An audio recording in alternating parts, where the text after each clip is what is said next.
Hi అండి, how are you? ఎలా ఉన్నారు? హాయ్ అండి. Good good good good. So ఈ ప్రాజెక్ట్ థాట్ ప్రాసెస్ ఎక్కడ స్టార్ట్ అయింది సార్? ఇది కరోనా టైంలో మా ఊర్లో ఉండిపోయాను, శ్రీకాకుళంలో. ఓకే. చాలా గ్యాప్తో శ్రీకాకుళంలో ఉన్నా అనమాట. అక్కడ పల్లెటూరులోంచి ఒక అమ్మాయి రోజు జాబ్కి వెళ్ళేది. నాకు ఆ విజువల్ బాగా అనిపించింది. పల్లెటూరు నుంచి ఒక అమ్మాయి జాబ్కి వెళ్తుంది, మళ్ళీ ఊర్లో చూస్తే కుర్రోళ్ళు ఏమో చెట్టు దగ్గర కూర్చొని నవ్వుకుంటున్నారు, అబ్బాయిలేమో పొలం పనులు చేసుకుంటూ ఇలా ఉన్నారు, అమ్మాయి ఏమో జాబ్కి వెళ్తుంది. అది ఆరిజిన్ కథకి. ఓకే. అంతకుముందు ఒక పాయింట్ ఉండేది, రైతు మీద చేయాలని లవ్ స్టోరీ. సో ఈ విజువల్ ఇది వచ్చిన తర్వాత కలిపి చేద్దామని. అంటే ఎలాగ ఇన్కార్పొరేట్ చేశారు రెండిట్లని? మెయిన్ ఐడియా ఏంటంటే, మనం పల్లెటూరులు అనగానే మనం ఇప్పటివరకు సినిమా, మన తెలుగు సినిమాలో చూసింది ఏంటంటే ఒక ఇన్నోసెన్స్, ఒక లవ్ స్టోరీ, సరదాగా ఉండేది. ఈ జోన్లో చూసాం మనం. పల్లెటూరులో ఉన్న కుర్రోళ్ళు ఇప్పుడు డేటింగ్ యాప్స్ వాడుతున్నారు, ఈవెన్ శ్రీకాకుళంలో వచ్చి ఇన్స్టాగ్రామ్లో వాడుతున్నారు, ట్విట్టర్ వాడుతున్నారు. వాళ్ళ ఐడియాలజీ, మైండ్ సెట్స్ మారిపోయాయి. ఆ మారేరు, వాళ్ళకి ఇండివిజువాలిటీ ఉంది అని చెప్పాలన్నది నా ఇది. ఇప్పుడు మనం ఒక రామ్ కామ్ తీస్తున్నాం అనుకోండి, ఒక రొమాంటిక్ కామెడీ కానీ love story, matured love story తీస్తే మోస్ట్లీ హైదరాబాద్ మెట్రోస్లో పెడుతుంటాం మనం. పల్లెటూరులో అంటే ఇన్నోసెంట్, అలా ఇది అలా కాదు. వాళ్ళు పల్లెటూరులో ఉన్న వ్యక్తులు వాళ్ళు మారారు, వాళ్ళకి ఇండివిజువాలిటీ ఉంది అన్నది ఈ సినిమా మోస్ట్లీ అది చెప్తుంది. వాళ్ళ ఇండివిజువాలిటీస్, వాళ్ళ గోల్స్. ఎక్కడో టౌన్లో ఉండేవాళ్ళు కాదు, అక్కడ లివింగ్లో ఉండే వాళ్ళు కూడా మారి ఉన్నారు ప్రస్తుత పరిస్థితుల్లో అనేది చెప్పేది. ఓకే. ఐడియా. ట్రైలర్లో చూస్తే డేటింగ్ యాప్స్ గురించి ఒక ఫన్నీ డైలాగ్, ట్రైలర్ రిలీజ్ అయింది కాబట్టి రీసెంట్ గా, మీ కాలంలో డేటింగ్ ఉందా అంటే లేదు, ఓన్లీ బ్యాటింగే ఉందని చెప్తుంది ఒక ముసలావిడ. ఆ డైలాగ్ వెనకాల ఏంటి సార్? ఇదే ఎందుకంటే అక్కడ నేను ఒక ఊర్లో ముసలి వాళ్ళందరూ తోటి ఇందులో చూసిన చాలా సీన్స్ నేను లిటరల్గా లైవ్లో నేను చూసినవి. రైట్. ఇప్పుడు ఇందులో చెంబు పట్టుకుని వెళ్తా ఉండేది. నేను చిన్నప్పుడు ఆ కైండ్ ఆఫ్ కామెడీ చూశాను. కరెక్ట్ గా అమ్మాయి లేడీస్ చెంబు పట్టుకుని వెళ్తున్నప్పుడు అబ్బాయిలు కామెడీ చేస్తారు, అది ఇంకోటి అంటది తిరిగి. సో ఇవన్నీ నా మైండ్ లోనే. ముసలోళ్ళది కూడా నాకుంది. ఏంటంటే ఇప్పుడంటే డేటింగ్ యాప్స్ ఉన్నాయి, వీళ్ళు కొద్దిగా పొలైట్ గా ఇలా ఫ్రెండ్షిప్, అప్పుడు అది కాదు. సో రియల్ లైఫ్ ఎక్స్పీరియన్స్ లో వచ్చి దాన్ని ఇంగ్లీష్ లో పెట్టాం అంతే. ఓకే. గీతా గారు, ఈ ప్రాజెక్ట్ లోకి మీరు ఎలా వచ్చారు? పుష్ప విమానం అయ్యేటప్పుడే నాకు జస్ట్ నార్మల్ కాన్వర్జేషన్లో చెప్పారనమాట, నెక్స్ట్ ఏం తీస్తున్నారు అంటే ఇలా విలేజ్ లవ్ స్టోరీ తీద్దాం అనుకుంటున్నానని చెప్పారు. He just told me about the story, ఇంకా ఫామ్ అవ్వలేదు, జస్ట్ చెప్పి క్యారెక్టర్ గురించి చెప్పారనమాట. ఇలా ఈ అమ్మాయి క్యారెక్టర్ ఇలా ఉంటుందని చెప్తున్నప్పుడు ఐ వాస్ మేనిఫెస్టింగ్. ఎంత బాగుంది ఆయన చెప్పేటప్పుడే, అసలు ఎంత ఇంట్రెస్టింగ్ ఉంది, ఇలాంటి క్యారెక్టర్ ఎవరికైనా వస్తే చాలా బాగుంటుంది కదా అనుకున్నాను.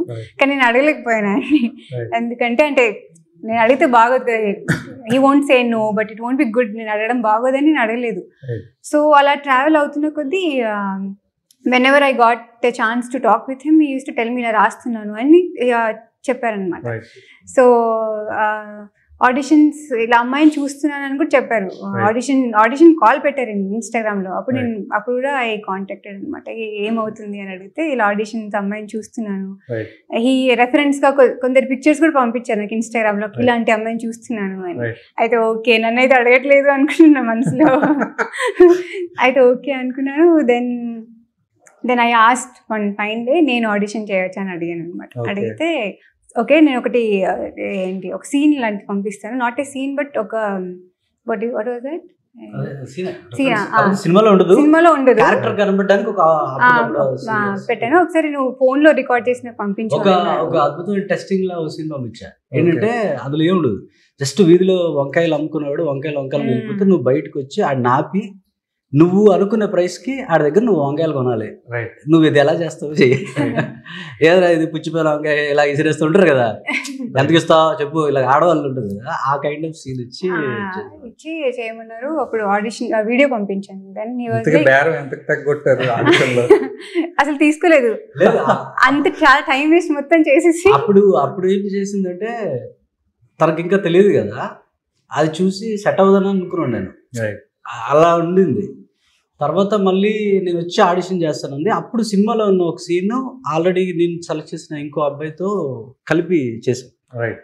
అప్పుడు మొత్తం హోల్ ఆఫీసు ఏడీసు ఏం చేస్తుంది అనగానే కాన్ఫిడెన్స్ వచ్చి అలా తీసుకున్నాను. ఓకే సార్, మీ గురించి చెప్పండి. మీ నేపథ్యం ఏంటి, అసలు మీకు సినిమాల మీద ఇంట్రెస్ట్ ఎలా వచ్చింది? అది నేను యాక్చువల్గా ఇంజనీరింగ్ చేశానండి. రైట్. చేస్తున్నప్పుడు నేను కాలేజ్లో థియేటర్ అవి చేస్తూ అలా నేను ఎప్పుడూ అనుకోలేదు నేను సినిమాలు చేస్తాను ఇది అని. చిన్నప్పటి నుంచి ఇష్టమే చూడడం, కానీ ఆ థియేటర్ ఆ స్టేజ్ మీద పర్ఫామ్ చేయడం, ఇమీడియట్ ఆడియన్స్తో వెంటనే లైవ్ రియాక్షన్ వచ్చేది, ఆ కనెక్షన్ నాకు చాలా నచ్చేది అనమాట. ఓకే. సో బెంగళూరు వెళ్ళి థియేటర్ చేశాను 4 years. దాని తర్వాత I wanted to then I started auditioning for other roles, film roles కానీ ఇవి కానీ. ఓ పాయింట్ తర్వాత నాకు అనిపించింది ఐ హ్యావ్ టు, అంటే నాకు ఫిల్మ్ బ్యాక్గ్రౌండ్ లేదు ఏమీ లేదు, but I want to be doing roles that నాకు ఏదైతే నేను ఇన్స్పైర్ అయ్యి చూసాను చిన్నప్పటి నుంచి, అలాంటివి చేయాలంటే I need to work on my self, నా స్కిల్ నేను పెంచుకోవాలి అని చెప్పి నేను ఫిల్మ్ స్కూల్కి వెళ్ళాను, పూణే ఫిల్మ్ స్కూల్కి వెళ్ళి అక్కడ కోర్స్ చేశాను, ట్రైనింగ్ తీసుకున్నాను. అయితే జస్ట్ పాస్ అవుట్ అవుతున్నాను, నా జూనియర్ ఒక అబ్బాయి ఇలాగా కన్యాకుమారిని సినిమా తీస్తున్నారు, తెలుగు అబ్బాయి కోసం చూస్తున్నారు, నీ నెంబర్ అయినా పంపించమంటావా అంటే సరే పంపించు బ్రో అని. అప్పుడు 80 నా కాంటాక్ట్లోకి వచ్చి ఇలా ఫొటోస్ పంపించమంటే పంపించాను. నేనే చెప్పాను సీనియర్నే ఉంటే పంపించండి, నేను ఆడిషన్ పంపిస్తాను అని. ఆడిషన్ పంపించాను, నచ్చింది, హైదరాబాద్ రమ్మన్నారు. ఏం సీన్ చేశారు ఆడిషన్లో? ఆడిషన్లో ఏం సీన్, ఆటోలో కాన్వర్సేషన్ ఉంటుంది, అది చేయబట్టుకొని లాగుతున్నాడు రోడ్డు మీద, అది కాదు, జస్ట్ ఆటోలోనే ఉంటాం ఇద్దరు. సో మొత్తం అంటే చూసుకుంటే స్టాటిక్ సీన్, ఇద్దరు ఆటోలో కూర్చుంటే, బట్ ఒక 3-4 minutes ఉంటుంది అనమాట ఆ scene. Okay. So just between the 2 characters అనమాట. ఓకే. సో అది నేను చేసి పంపించినప్పుడు సార్కి నచ్చింది, అప్పుడు పిలిచారు నన్ను ఆఫీస్ పిలిచి. ఓకే. అప్పుడు మళ్ళీ అక్కడ ఆడిషన్ చేసి ఇంకో బ్రీఫ్ ఇచ్చి అప్పుడు సెలెక్ట్. యాక్ట్ చేయడం వేరు, క్యారెక్టర్ని అర్థం చేసుకోవడం వేరు, రెండు చాలా డిఫరెంట్ జోనర్స్. అవునండి. లైక్ నేను యాంకరింగ్ చేయడం వేరు, యాక్ట్ చేయడం వేరు, రెండు చాలా తేడా ఉంటుంది. ఆ క్యారెక్టర్ని అర్థం చేసుకోవడానికి మీకు ఎంత టైం పట్టింది? అంటే ఎంత టైం ఉంటే అంత టైం ఐ వాజ్ దాని మీద ఉన్నాను అనమాట. సో అదే షూటింగ్ ముందే మేము శ్రీకాకుళం వెళ్ళిపోయి అక్కడ రైతులను కలిసి వాళ్ళతో పాటు పనిచేసేవాడిని, పని నేర్చుకునేవాడిని. ప్లస్ అంటే షూట్ లేనప్పుడు బైక్ మీద వెళ్ళి తిరిగి ఆ పొలాల్లో వాళ్ళు ఏంటి వాళ్ళకి బేసిక్గా మోస్ట్లీ వీళ్ళు తినకైతే తినకు ఎక్స్పీరియన్స్డ్ కనుక తినకు ఫాస్ట్ వస్తుంది. ఆఫీస్లో ఏం చేసామంటే తినకి మోస్ట్లీ కన్యాకుమారి లాగే నడాలి, కన్యాకుమారి లాగే కూర్చొని తినాలి, మొత్తం అంతా ట్రైనింగ్. తర్వాత తినకి లుంగి కట్టుకొని ఇలా ఇచ్చేసాం. బట్ ఈ లుంగి కట్టడం కూడా తినకి సరిగ్గా వచ్చేది కాదు, ఉంటాయి కదా, అదే నేను అడుగుతున్నా. లుంగి కట్టడం రాదు, మనం ఎలా అయినా ఇలా నిలబెడతాం ఉంటుంది, అది రాదు, అది ఎంత చేసినా రాదు. మళ్ళీ వీళ్ళు ఊరికి తీసుకెళ్ళిపోయి ముందే మళ్ళీ అక్కడ ఊర్లో ఉన్న రైతులతోటి వాళ్ళతోటి మాట్లాడించి జస్ట్ నార్మల్ తిరగడమే, ఇంకా ఊర్లో తిరగడమే పని అనమాట. తిని ఊర్లో వెళ్ళిపోయి వాళ్ళతో మాట్లాడుతూ అలాగా ఫస్ట్ డే నేను షార్ట్ పెట్టినప్పటికీ నాకు భయం ఉండింది. నాకు 2 భయాలు ఉండేవి. ఏంటంటే ఒకటి కన్యాకుమారి గీత్ సాయిని పేరు మీద ఒక ఉమెన్ అంటే పేరు మీద వస్తుంది, గీత్ సాయిని is like the hero, pull off చేయగలుగుతుందా లేకపోతే నేను ఇదైపోతున్నా అని. నేను కొత్తడు, బట్ ఎందుకో ఒక ఫస్ట్ డే సీన్ పెట్టి అది ఎర్లీ మార్నింగ్ అనుకుంటా, ఎర్లీ మార్నింగ్ ఏదో ఒక మ్యాజికల్ మూమెంట్లో నేను మామూలుగా షార్ట్ పెట్టి అలా చూస్తున్నప్పుడు నాకు ఆ రోజు వచ్చింది ఫీల్, ఈ సినిమాకి నేను రాజీ పడకూడదు, we can pull it off అని. అంటే వచ్చేసారు క్యారెక్టర్లు ఫస్ట్ డేకి. క్యారెక్టర్స్ గురించి మాట్లాడుతున్నాం కాబట్టి టీజర్లో చూస్తే మీరు పెళ్లి చూపుల సీన్లో కాఫీ తీసుకొచ్చి ఏదైనా అడగండి పర్లేదంటే అది విగ్గే కదా, ఆ సీన్ చెప్పినప్పుడు మీ రియాక్షన్ ఏంటి? చాలా నవ్వుకున్నాను, చాలా అంటే ఇట్ వాస్ వెరీ ఫన్. అది అంటే యాడ్ చేస్తుంది సినిమాలో, చాలా ఉన్న ఇవి తను యాడ్ చేస్తుంది అన్నమాట. విగ్గే కదా నవ్వుకుంది, కానీ విగ్గే అది ఎలా చేయాలి, తర్వాత నవ్వాలి, అవన్నీ యాడ్ చేస్తాడు. అతను ఆ క్యారెక్టర్ చేసిన అతను కూడా కరెక్ట్ గా యాప్ట్ గా ఉన్నాడు. అది ఎంత ఇదంటే ఒక 10 మందిని అనుకుంటుంటాను నేను శ్రీకాకుళంలో. విగ్ పెట్టుకోవాలా అంటే నాది బాల్డ్ హెడ్ అని రాలేదు, ఇలాగా మిస్ కొట్టారు. రేపు షూటింగ్ అన్నా కూడా ముందు రోజు స్విచ్ ఆఫ్ చేసుకున్న యాక్టర్ వాడు వస్తానని. ఏం చేయాలో తెలియట్లేదు నాకు. అది అయిపోతుంటే కెమెరా డిపార్ట్మెంట్ లో రిషి అని ఆపరేటర్ కెమెరామెన్ ఉంటాడు. ఆడు ఎప్పుడు అడాడుగా తిరుగుతుంటాడు. ఆడికి వెళ్ళి రిషి నువ్వు రావాలి, నువ్వు కూర్చోవాలి, నాకు యాక్టర్ లేరంటే ఆడు విగ్గు పెట్టుకుని కూర్చున్నాడు. అతను చూస్తేనే చాలా అదే బాగా చేసాడు. గీత గారు ఈ సినిమాలో ఫార్మింగ్ గురించి, తర్వాత మీరు ఏదైతే క్యారెక్టర్ చేశారో ఆ చీరల గురించి ఎక్స్ప్లెయిన్ చేయడం జరిగింది. ఏంటి మీ అండర్స్టాండింగ్ ఏంటి ఫార్మింగ్ గురించి కానీ, ఆ జాబ్ మీరు ఏదైతే చేస్తున్నారో దాని గురించి కానీ మీ లెవెల్ ఆఫ్ అండర్స్టాండింగ్ ఏంటి? ఫార్మింగ్ అంటే అక్కడికి వెళ్ళిన తర్వాత నేను దగ్గరుండి చూసాను అనమాట. యాక్చువల్లీ చెప్పలో లేదు నాకు తెలియదు, కానీ తను ఫార్మర్ గా ఫీల్డ్ లో ఉన్నప్పుడు ఆడవాళ్ళు ఉన్నారనమాట అక్కడ. నాకు ఎందుకో చిన్నప్పటి నుంచి అంటే ఏదైనా చూసినప్పుడు వెన్ ఐ సీ వేరే వాళ్ళు ఏదైనా వర్క్ చేసినప్పుడు, అగ్రికల్చర్లో అమ్మాయిలు అక్కడ వర్క్ చేసినప్పుడు I always use to think ఒక్క రోజైనా నేను వాళ్ళగా వెళ్ళి పని చేయాలని. Not own agriculture, any other job, conductor అయినా, షాపింగ్ మాల్ సేల్స్ గర్ల్ అయినా, ఒక్క రోజు నాకు వాళ్ళగా ఎక్స్పీరియన్స్ చేయాలని నాకు కోరిక ఉండేది ఎప్పుడు. సో తను ఈ సినిమాలో నాకు షూట్ లేకుండా నేను వెళ్ళి కూర్చుని చూసేదాన్ని, తన సీన్స్ అని చూసేదాన్ని. So I got a chance where drone shot పెట్టారు. అయితే ఆ డ్రోన్ షాట్లో నేను శారీ కట్టుకున్నాను. అక్కడ ఒక వెరీ కైండ్, అక్కడ ఒక ఇల్లు ఉంది, ఒక అమ్మాయి ఉంది, ఆమె నాకు తన శారీ ఇచ్చింది, ఓల్డ్ శారీ ఇచ్చింది. నేను కట్టుకొని అక్కడ ఐ డిడ్ కోతలు చేశాను. అది నేను కనిపించాను డ్రోన్ షాట్ నుంచి, but I enjoyed it so much. That is one of the memory. Sorry, what you understand? బట్టల షాప్, శారీస్. బేసిక్గా షీ లైక్స్ ఆ పంట పొలాలు, ఊర్లు అంటే ప్రేతాన్ని ఇష్టం, చాలా ఇష్టం. అది ఇన్స్పిరేషన్ యాక్చువల్గా. రెండోది హ్యూమన్ దీని మీద రెస్పెక్ట్ ఉంటుంది తనకి. అంటే ప్రతి ఒక్కరి మీద చాలా రెస్పెక్ట్ఫుల్గా మాట్లాడుతుంది. ఇప్పుడు ఎక్కడైతే షాపింగ్ మాల్లో షూట్ చేసామో, 10 days షూట్ చేసామో, షూటింగ్ అయిపోయిన దాని తర్వాత అక్కడ ఉండే సేల్స్ గర్ల్స్ వాళ్ళందరూ హగ్ చేసుకొని, ఏడ్ చేసుకొని, వాళ్ళందరూ స్వీట్లు పంచుకొని, వాళ్ళలో ఒక అమ్మాయి అయిపోయింది అనమాట వాళ్ళతోని. సో అలా ఎక్కడికి వెళ్ళినా అలా ఉంటుంది. మా ఊర్లో నేను వెళ్ళకపోయినా కూడా మా చుట్టాల ఇంట్లో వాళ్ళకి ఒక చుట్టం అనమాట. ఎక్కడ ఉంది వాళ్ళ ఇంట్లోనే ఉంటుంది, తింటారు, అలాగా ఒక రిలేటివ్ లాగా అలా అయిపోతుంది. ఆ సినిమాలో చీరలు చూపిమా అంటే ఒక 20-30 చీరలు, అదేమన్నా చెప్పగలరా ఇప్పుడు? మీకు ఛాలెంజ్ ఇవ్వనా? మీరు ట్రై చేస్తారా? నాకు నా వల్ల కాదు, మీరే చెప్పండి. ఇప్పుడే చెప్పాలి? చెప్పండి. ఓకే, మేము ఎలాంటి రకాల శారీస్ అమ్ముతామంటే synthetic, crepe silk, Kuppadam, Banaras, fancy, chiffon, georgette, organza, Pochampally, Gadwal, Venkatagiri, Mangalagiri, Dharmavaram, Polavaram, Madhavaram, Kerala cotton, Karishma cotton, Meena cotton, Madhura cotton, Maa Durga cotton, Lakshmi పట్టు, కంచి పట్టు, ఉప్పాడ పట్టు, డిషి పట్టు, Ambika sari, satin saris, plain saris, silk saris.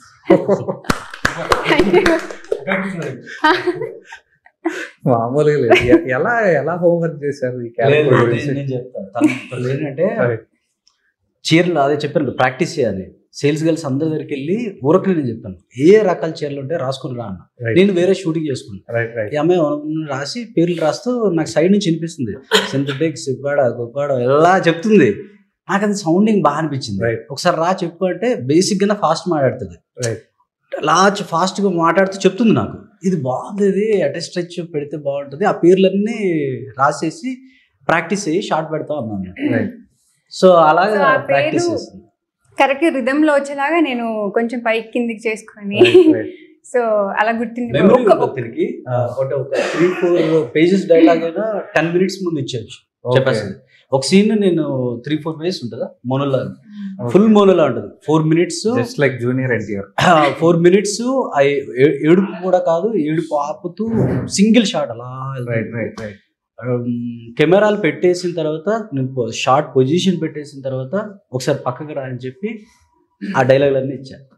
10 minutes లో రావాలని సింగిల్ టేక్ లో చేస్తాను.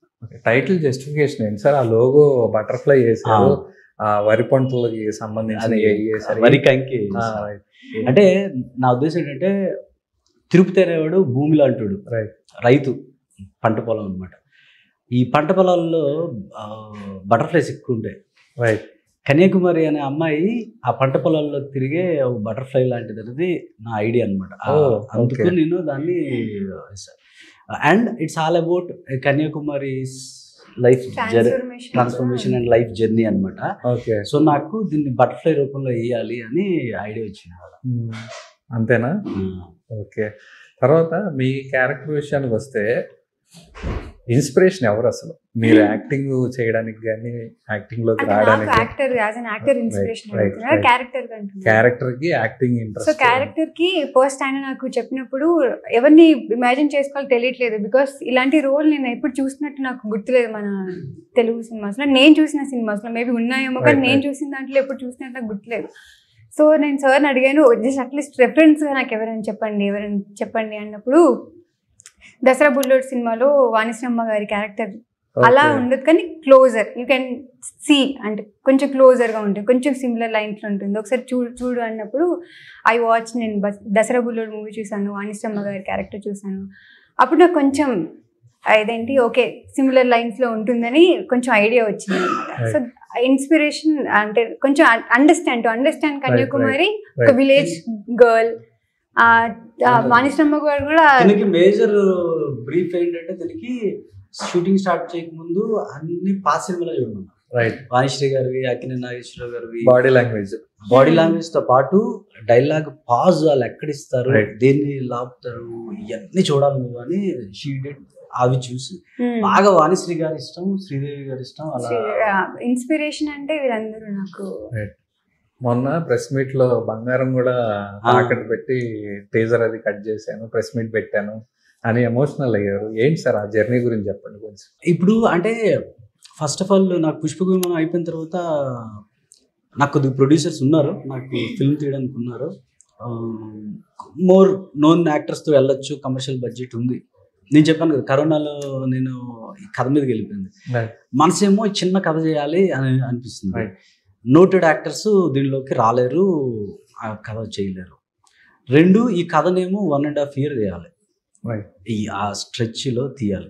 వేరే వాళ్ళకి పెడతారో పెట్టరో నాకు తెలియదు, మోస్ట్లీ పెట్టరు. అన్ని రోజులు వెయిట్ చేయరు. ఇందులో చేస్తున్న యాక్టర్సే ఇంకా ఎన్ని రోజులు తీస్తావు ఫస్ట్ ఇతను తెలియదు కాదు తనకి. ఇప్పుడు ఎన్ని రోజులు ఇంకా ఉంటుంది, వాళ్ళకి ఇంకెన్ని రోజులు ఉండాలి. లాట్ ఆఫ్ ఫ్రస్ట్రేషన్స్ ఫేస్ చేయాల్సి వచ్చింది. ఈవెన్ నాకు హెల్ప్ చేసిన వాళ్ళు కూడా సర్టన్ టైంలో ఏం చేస్తున్నావు నువ్వు ఇలా, నాకు తెలిసింది ఇది వెరీ లాంగ్ ప్రాజెక్ట్, ఇది ఎవరు ఇంకా ప్రొడ్యూసర్ ఎవరైనా డబ్బులు పెడితే నన్ను ఏం చేస్తాడు, ఇది కాదు, ఇది నేనే చేయాలంటే డబ్బులు లేవు. మనసుకు నచ్చింది చేయాలా, లేదు నార్మల్ కథలు రాసుకుంటా ఆ ఫ్లోలో వెళ్ళిపోవాలా. నాకు ఆ ఛాన్స్ ఉంది, వెళ్ళిపోవచ్చు. లేదు నేను మనసుకు నచ్చింది చేస్తాను, ఒకసారి చేస్తానని అనుకున్నా. సో డిసైడ్ అయిపోయాను చేయాలి. డబ్బులు లేవు. సో నాకు తెలిసిన ఫ్రెండ్స్ ఫస్ట్ మా నాన్నగారికి చెప్పి, మా సిస్టర్కి చెప్పి, వాళ్ళు కొద్దిగా తలపట్టుకున్నారు. వీడు మళ్ళీ మొదలెట్టాడు. సతీష్ అనే నా ఫ్రెండ్ ఉంటాడు, వాడు పెట్టి ఇలాగ మనీ పూల్ చేసుకుని వెళ్ళాము. ఆల్మోస్ట్ మనీ అయిపోతుంది. మళ్ళీ బ్యాంక్లోనో ఉన్నది అన్ని అంటే ఇంకే. ఇప్పుడు ఏంటంటే ఎక్కడి నుంచో ఫైనాన్స్ తెచ్చుకునేదానికి అవి మనకు తెలియవు, ఆ సిస్టమ్స్ మనకు తెలియవు. ఇట్స్ ఆల్ అబౌట్ మనకి ఎంత చేయగలుగుతామో, ఎక్కడి నుంచి తేగలుగుతాం, మన దగ్గర ఏముంది, బతిమాలుకొని అది ఇది చేసి. నాకు ఎందుకు అలా చేశాను అంటే I don't want to disturb the creative process of the film. ఇప్పుడు ఇంకొక అతను వచ్చి నేను డబ్బులు పెడతాను, ఇది మార్చు, ఇది ఇలా చెయ్యి అంటే నేను హోల్ ఐడియా పోతుంది. లేదు ఇవన్నీ వద్దులే తీసే అని అంటాడు. ఇది నాకు డిస్టర్బ్ చేయాలి. దానికి నాకు చాలా కష్టం అయిపోయింది అనమాట. అంటే నేను అనుకున్న సినిమాని నేను ఫినిష్ చేయడానికి నాకు చాలా కష్టం అయిపోయింది. ఇంకొకరిని ఇన్వాల్వ్ చేస్తే ఏమైపోతుందో నాకు తెలియదు. ఇప్పుడు నిజంగా చెప్పాలంటే ఒక ప్రొడ్యూసర్ ఉన్నారు, బాగుంది కదా, సటన్ గర్ల్ పెట్టుకో అన్నారు. ఒకవేళ పెట్టుకుంటుంటే ఇప్పుడు గీత్ సాయి లాంటి పర్ఫార్మెన్స్ ఆడియన్స్ చూడకపోయి ఉంటారు. ఇప్పుడు ఆ కొత్త కుర్రోడికి ఆ ఛాన్స్ రాదు. అలాగా అనమాట. ఒకవేళ ఎంతో మంది కొత్త వాళ్ళు ఉన్నారు ఇందులో, ఇది స్టేజ్ ఆర్టిస్టులు, వాళ్ళకి రాదు. ప్లస్ ఈ 1.5 year నాకు తెలిసి వీళ్ళ లైఫ్లోనే ఇంకొక సినిమా ఎక్స్పీరియన్స్ రాదు వాళ్ళకి. అంత ఎక్స్పీరియన్స్ వాళ్ళకి. ఎన్ని కష్టాలు వచ్చినా చేద్దాం అనుకున్నాం. ఇప్పుడు సినిమా చేసేసిన తర్వాత మాత్రం ఆ సినిమాని చూసి నచ్చి సపోర్ట్ చేయడానికి వచ్చారు. కానీ ఇప్పుడు బన్నీవాస్ గారు లాంటి వాళ్ళు లేకపోతే ఇంకా అది కష్టమే. ఇంకా ఒక మంచి సినిమాని రికగ్నైజ్ చేసి జనాల ముందు పెట్టడానికి హెల్ప్ అనేది దొరకకపోతే, ఇప్పుడు మీకు తెలుసు ఫిల్మ్స్ మనం ఏం చేసినా, బట్ నేను ఓన్లీ ఏంటంటే క్రియేటివ్ ప్రాసెస్ని హ్యాంపర్ చేయకూడదు. అనుకున్నది అనుకున్నట్టు తీయాలి. సంకల్పం పెట్టుకుందాం, ఎక్కడికి వెళ్తాం చూద్దాం, ఎక్కడికి వెళ్తాం చూద్దాం ఏమవుతుంది అని పుష్ ఆన్ చేసుకున్నాను అనమాట. మధుశాలిని గారు అట్ ఏ పాయింట్ ఆఫ్ టైంలో ఈ ప్రాజెక్ట్ లోకి ఎంటర్ అయ్యారు, ఆవిడ కాంట్రిబ్యూషన్ ఏంటి? ఇప్పుడు నేను ఎలా అన్నా అంటే సేమ్ చెప్పా కదా, ఫిల్మ్ ఆల్మోస్ట్ అయిపోతుంది, అక్కడి నుంచి ఏమి చేయడానికి నా దగ్గర ఏమీ లేదు. ఇంకా అలా దాన్ని ఏమంటారంటే నేను గీసానికి చెప్పేవాడిని. నేను ఈ సినిమాని ఎలా చేస్తున్నానంటే, ఒక అప్పు కొండ ఎక్కుతుంటే ఒక వెహికల్కి డీజిల్ అయిపోయి వెనక్కి వెళ్ళిపోతుంటే నేను ఇలా పుష్ చేసుకుంటా దిస్ ఈజ్ మై పొజిషన్. దాని తర్వాత మైషల్ని గారు సినిమా చూశారు, షీ లైక్డ్ ఇట్, తనేమో ముందుకు వచ్చారు. దాని తర్వాత బన్నీవాస్ గారికి అప్రోచ్ అయ్యాము. సో వీళ్ళు లేకపోతే అసలు ఈ సినిమా రిలీజ్కే రాదు. మీది first day first shot experience ఏమైనా గుర్తుందా, చెప్పగలరా? ఫస్ట్ డే ఫస్ట్ షాట్ మేము యాక్చువల్గా సాంగ్ మోంటాజ్ తీసాము. స్టార్టింగ్ లో నేను గీసాను, అంటే మాకు కూడా ఐస్ బ్రేక్ అది అప్పుడే అవుతున్న టైంలో అది కరెక్ట్గా యూటిలైజ్ చేసుకున్నారు సార్ అనిపించింది నాకు. బైక్ మీద తిరిగే వాళ్ళు అనమాట, డ్రోన్ షాట్లు ఇవి మామూలుగా ఇవన్నీ అనమాట. సో అది వీళ్ళది most of the shorts dialogue ఇచ్చేవాడు కాదు, సీన్ ఇచ్చి ఊరకనే వాళ్ళు ఏం చేస్తారు, మీరు ఇద్దరు ఇక్కడ కొట్టుకోవాలి, మీకు డైలాగ్ లేవు, నీ క్యారెక్టర్ నీకు తెలుసు, నీ క్యారెక్టర్ నీకు తెలుసు, రెడీ అని పెట్టేసాను. ఎంత టైం పట్టేది అది ప్రిపేర్ అవ్వడానికి? చేసేవాళ్ళు అండి వెంటనే, ఎందుకంటే వాళ్ళ క్యారెక్టర్స్లోకి అలా వెళ్ళిపోయారు. ఒకసారి షార్ట్ పెట్టేసి కూడా వాళ్ళు అంత ట్రైన్ అంటే, నేను షార్ట్ పెట్టేసి ప్రొడక్షన్ కదా నేను వేరే చూసుకుంటాను, షార్ట్ కూడా రీచెక్ చేసేవాడు అంటే అంత క్యారెక్టర్స్లోకి వెళ్ళిపోయారు. Writing is so good. అంటే ఇప్పుడు క్యారెక్టర్ ఇంత బాగా రాసినప్పుడు మీరు అంత ఎఫర్ట్ పట్టదు టు గెట్ ఇన్వాల్వ్డ్, మీరు ఆటోమేటిక్గా మీరు వెళ్ళిపోతారు క్యారెక్టర్లోకి. So I think because of the writing చాలా ఈజీ అయింది. ఉంటుందంటే ఇలాగే కదా మాట్లాడతాడు అంతే, ఇంతే కరెక్టే ఉండదు అనమాట.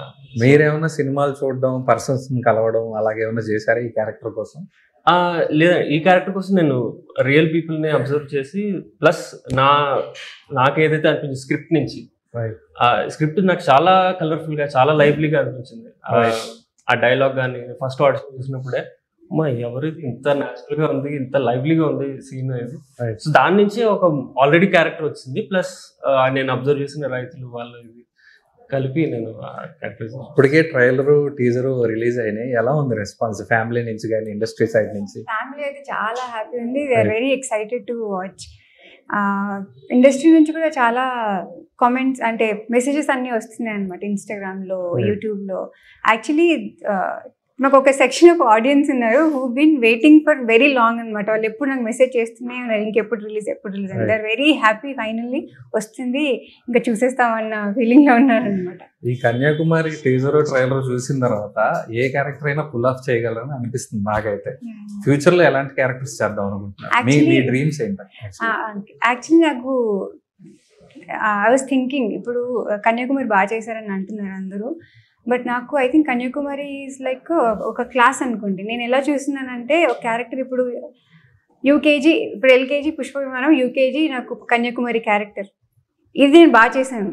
నేను ఎగ్జామ్ ప్రిపేర్ అయినట్టు అన్ని చేసి ఫైనల్ ఎగ్జామ్, ఇప్పుడు థియేటర్లో వచ్చిన ఫైనల్ ఎగ్జామ్ అనమాట, అది డన్.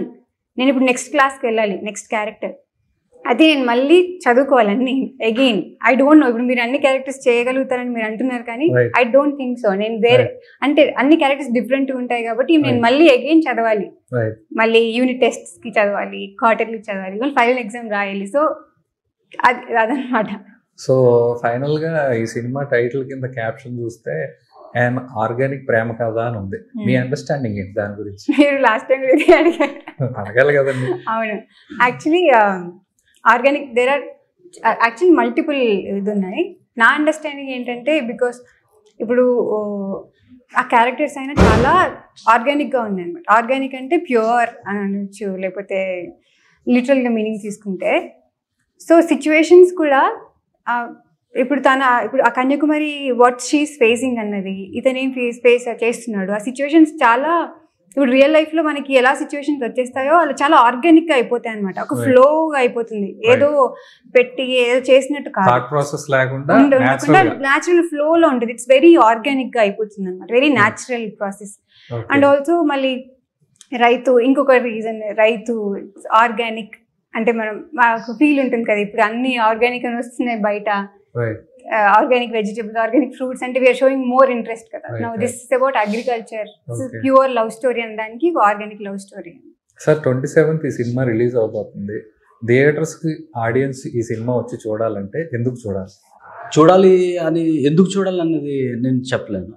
నేనేం చెప్తా అంటే వాళ్ళు ఒకవేళ సినిమా ఏదైనా చూడాలనుకుంటే ఇదొక సినిమా ఉంది అన్నది. ఇప్పుడు ఈ సినిమాలో ఏముంది అన్నది నేను చెప్తాను. ఈ సినిమాలో అయితే మనం